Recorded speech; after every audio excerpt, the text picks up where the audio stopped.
She's been ill for about 17 years, so she'd been bedbound, and when she wasn't in bed, she was sort of only really got out of the house to go for doctor's appointments and things. And so, but almost since she'd been ill with MS, she'd been talking about Dignitas. So it's been a long time that it's been in her mind. And I think she knew as soon as she found out that she got a deteriorating illness that she didn't want to live her life in the long term, continuing to decline.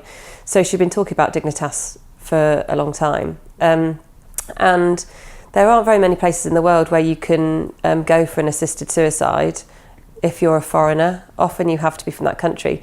So Switzerland is one of the only places in the world, at Dignitas, is it one of the only places in the world that you can actually go to have an assisted suicide. It wasn't our decision, it was Jemima's decision. And they're very clear on the fact that you cannot, as a family member, influence someone or assist in their suicide in any way.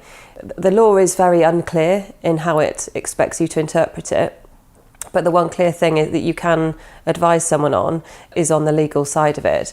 So Jemima did a lot of research about what assisting suicide meant, so that we weren't actually implicated in terms of going with her. I wouldn't have expected her to be in the state that she was when she went, because to me she still was well enough. I think for her it was very different because you can't see pain. You know, if you've broken your arm, it's really obvious. Someone can see, you've got a cast on your arm. But for some of those illnesses where you can't see it, other people can never really understand what you go through on a day-to-day basis. But she was so terrified that she wouldn't be able to make it to Switzerland, because she had to be able to prove that she'd organised it all herself, paid for it herself, and that she had no influence from anybody else.